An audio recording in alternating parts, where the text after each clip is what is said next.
to introduce yourself like an American. And I'm Alex Villarreal, your host for today. We're going to start out just talking about the difference between formal introductions and informal introductions. So if you're meeting friends, you might say, "Hey, how you doing? It's so great to meet you." Very informal, or what we also call casual kind of talking.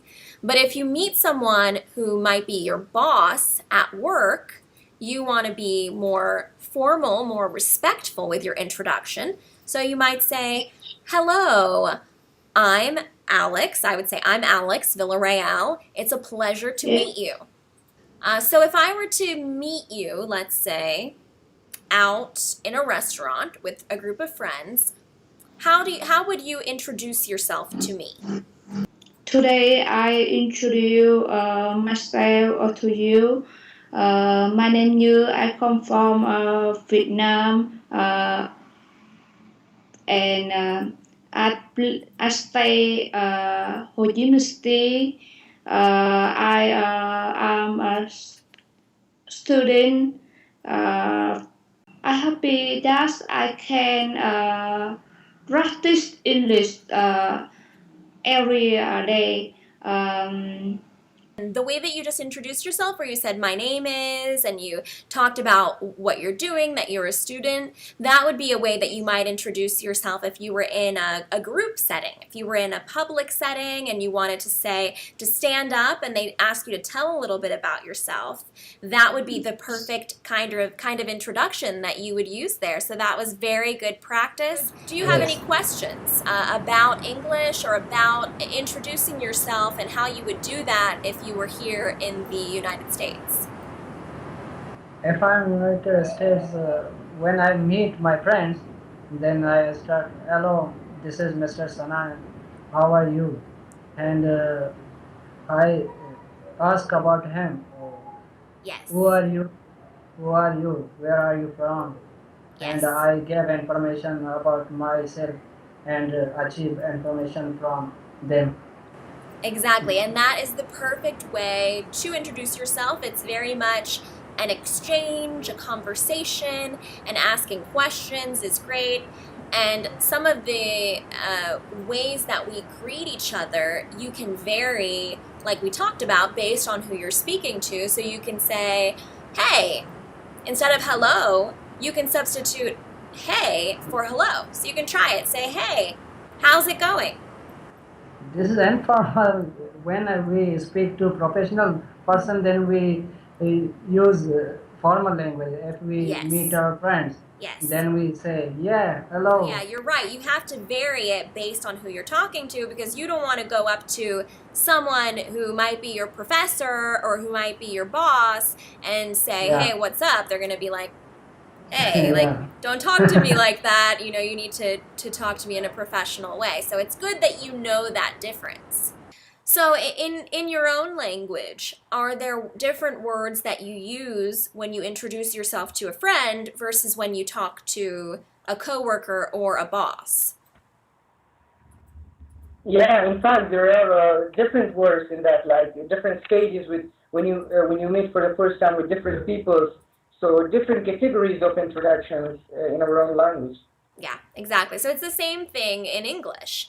And it's interesting too, because some of the phrases that you might hear, that you might read about, some of them are either old fashioned or they might be more British English, like "top of the morning to you."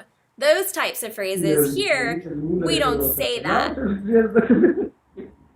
Okay, okay. Yeah, so here we say more. We say "good morning" or "hey, good morning."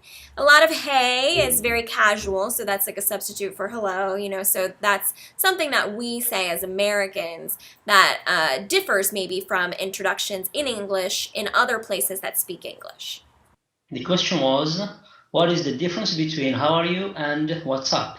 Right, and so the difference between "how are you" and "what's up" is a matter of formality. So "how are you" and what's up mean basically the same thing, but how are you is the phrase that you want to use, the question you want to ask in a formal setting when you're talking to a boss, or when you're maybe going to somewhere where, like a store, when you're talking to people that you don't know well and that aren't familiar with you. They're not friends, they're not potential friends, they're not part of your peer group. Then what's up is how you might greet someone who's a friend of yours, like, hey, what's up? Or someone who is in your peer group. Maybe they're a fellow student, or they're someone that you're meeting for the first time with a group of friends. You want to use what's up. We were also talking about, in your country, are there those differences as well in how you introduce yourself? If Yeah. you were going to introduce yourself to a friend versus greeting a professional acquaintance, someone that you work with, is there a difference in the language that you'll use in Arabic? There is no difference. There's no difference. There So is that's there is interesting. only one way. There's only one way. So that's One way, yeah. that's very different than here in the United States when people are speaking English, because there are many different ways. And you can say, with with one person you might say good morning, how are you? With another person you might be like, yo, what's up? I haven't seen you in a while. It's a much more informal, casual way of speaking. So that's very interesting, which makes sense as to why English can be a very complicated language, because it does have these differences that might not be found in your own language. Today on Talk to Us, our topic is how to introduce yourself like an American. So we're talking about the differences between informal and formal settings. Yeah, I think that in American we should avoid ask about questioner question. For example, their age, their Yes. economy, yes, and that. Yeah, that's a good idea, actually. That's a really good point, is that when you're introducing yourself or when you're meeting someone for the first time, you don't want to bring up topics that might be sensitive. And here in the US, there are a lot of women who don't like to talk about their age, so you're right about that. And the economy is always a sensitive topic. People don't like to talk about that either. So that's a really good point in introductions, is not just the words you use, but also the topics that you bring up.